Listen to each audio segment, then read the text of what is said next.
Hi, I'm Joe Loy, and this is my story. I was born in Arlington, Virginia, where I lived with my grandfather and my father, a close-knit family of veterans. I struggled through school due to dyslexia. Graduated, minimal choices. I had a good paying job as a ship and receiving clerk at a custom computer manufacturer and was living a decent life, but something was missing. In 1986, I joined the United States Marine Corps,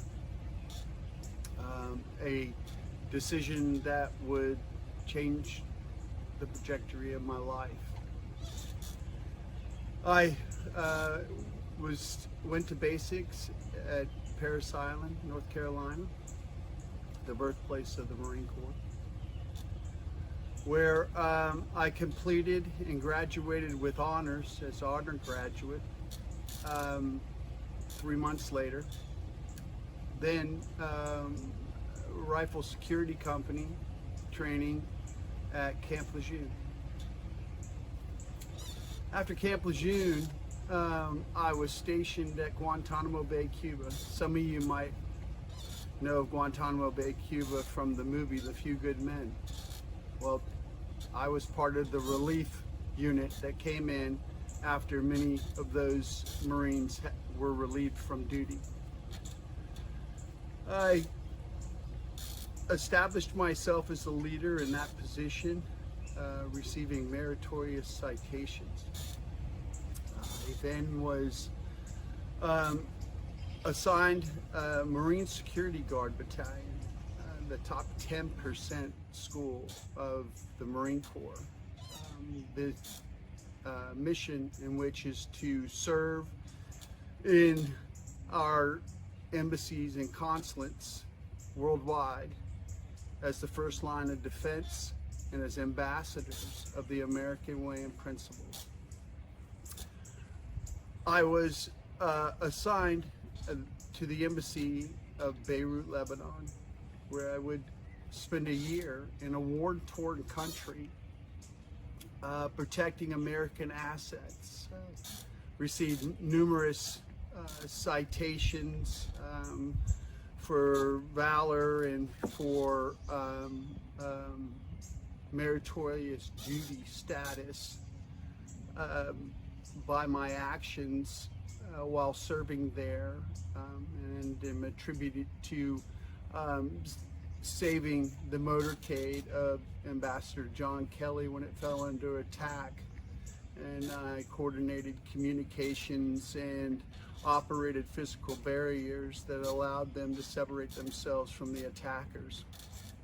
I was also instrumental in a failed coup attempt to overthrow our embassy by a local militia.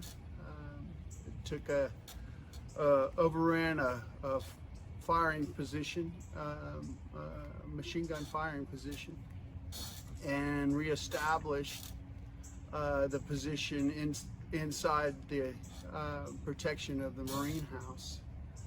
I escorted numerous personnel in and out of the country, along with documentation during several drawdowns of the embassy personnel in the declining environment in Beirut. I finished my tour there and was assigned to the embassy at Oslo, Norway. While in Oslo, I started experiencing severe cramping, almost debilitating at times. Upon discharge, after completing my active duty service, I had worked presidential details alongside State Department, Secret Service personnel, and as I was getting ready to to transition from military status to the civilian sector, I was blessed, nothing else than blessed, for a company that was soliciting Marine security guards to take, during the ratification of the Bill of Rights, the 200th anniversary of the Bill of Rights, take it to all 50 states. Shortly after discharge, within weeks, found myself in New York and starting off on this new venture. While on that, I actually met the love of my life. After completing it, we decided to settle down in Nashville, Tennessee. I am blessed by my amazing children, Grayson and Simon, who are the loves of my life. I started a company in Nashville that produced mobile command center SWAT and bomb trucks for Homeland Security. This is post 9/11. The industry had blown wide open. It was something that I had experience in. For 16 years, we rose to one of the leaders in the industry. What I didn't know is that 10 years ago, a debilitating tumor had started to grow inside my body, changing everything that was going on, both mentally and physically. The tumor is a prolactinoma. Prolactin acts as a meat tenderizer in the male body. And so my physical capabilities were impaired. 2 years later, my vision is being seriously impaired. My neurosurgeon, Dr. McComb, recommended that I monitor. The failure of my pituitary gland led me to an endocrinologist, Dr. Terry Jerkins, which is a godsend. She specializes in this field of medicine. Surgery, where they removed the tumor, they went through my sinus cavity and extracted the tumor that was causing a hemorrhage of my pituitary gland. The failure of my pituitary gland led me to an endocrinologist, Dr. Terry Jerkins, which is a godsend. She specializes in this field of medicine. 2 years later, the tumors had returned, more aggressive than ever. Something that a majority of people develop over a lifetime was now back, and at such a size that it was causing severe symptoms. Everything from muscle loss, weight loss, lack of focus, and then of course my vision. My retina was being pulled on away from my eye by the mass. So the decision was just to go in, and this time we were going to go in and we were going to remove the pituitary gland that had been lying in there dormant. The surgery, which was scheduled for 3 days, with recouping in the hospital, turned into 3 weeks in a medically induced coma because of the sheer pain of the traumatic brain injury that I had received. The tumors were removed, and I started a regimen of radiation. I was blessed. My family rallied around me, and I was able to get through this, only to find out that I actually had developed hydrocephalus, which is a condition formerly known as water on the brain. After the diagnosis of the hydrocephalus, um, I no longer had confidence in the neurosurgeon team that had been working with me since the beginning of the illness. If I was going to go through this again and not been diagnosed, I was going to go with a new doctor, and it led me to Dr. Robbie Franklin. Dr. Franklin performed a surgery 2 weeks later that put a valve in my skull that runs a catheter down the front of my body, which bypasses the pressure that would be building up in my skull from the blockage of the traumatic brain injury. My capacity as a CFO, CEO, and as a business owner started to decline. I watched the breakup of everything that I had around me fall, and eventually in 2016 lost everything that I held dear. My family structure, the business, everything was gone. Found myself in a bankruptcy due to the lack of confidence in investors, and lost my home of 16 years. At that time, I became homeless. I ended up living next to the river, camping on the shores of the river, and eventually ending up in someone's garage. Still plagued by the very symptoms in which have become so debilitating. I was blessed to have my Social Security benefits established for me. Went from six-figure salary down to below $30,000 a year, but it was just enough to hold me on. My mental capacity continued to diminish. My emotional instability increased. I started self-medicating myself with alcohol. I became isolated.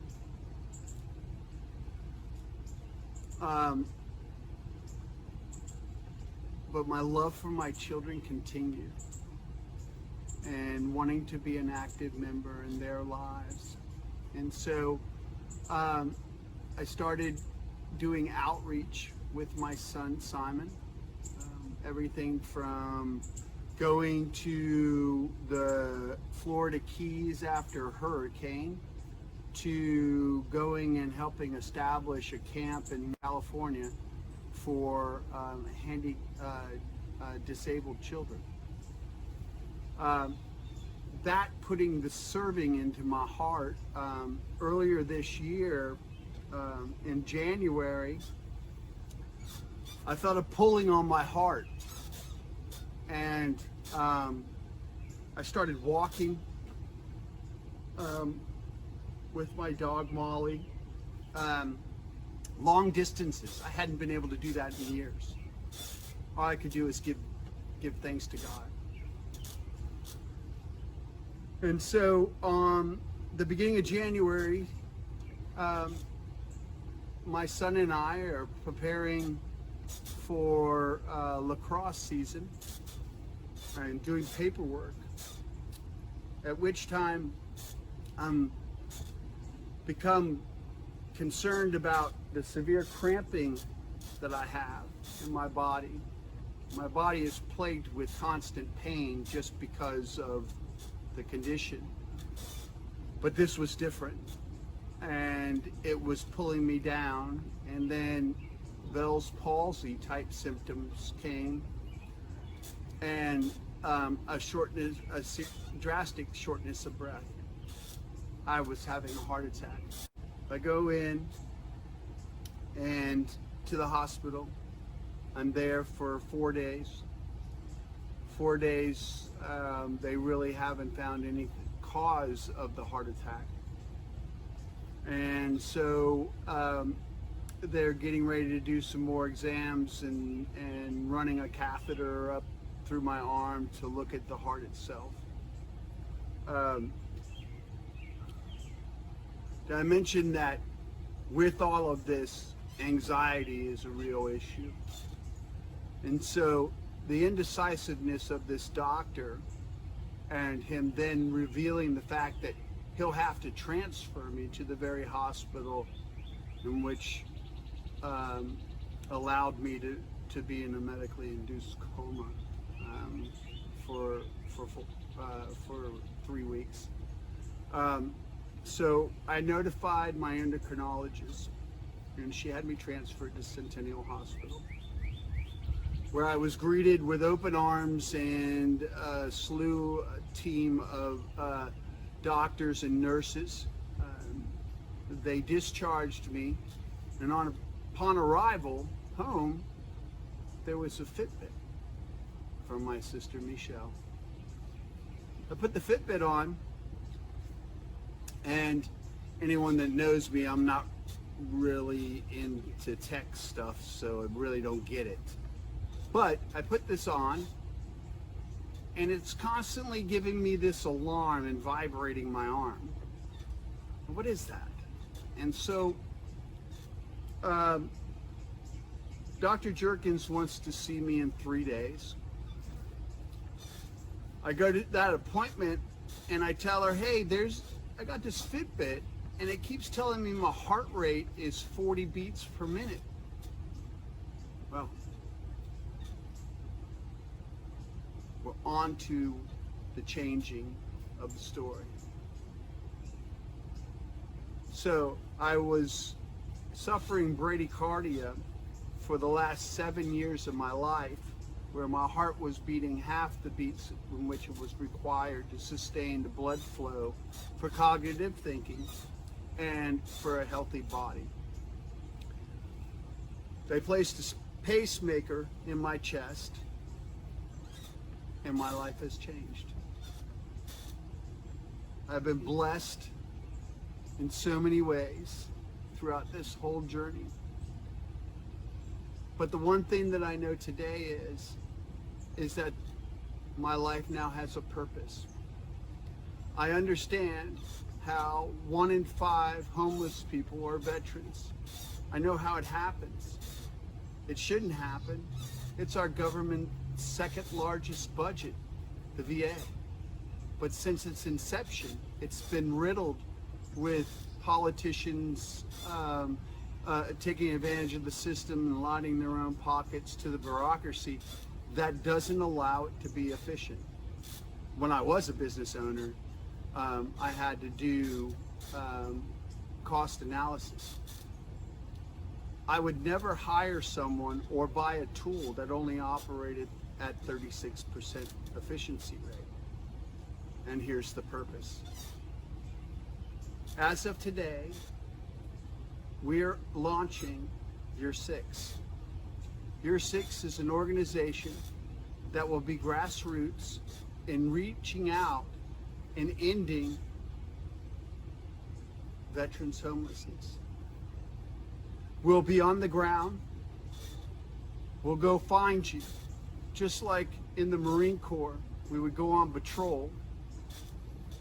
The most vulnerable position you could be on patrol was your 6 o'clock position. Thus, UR-6.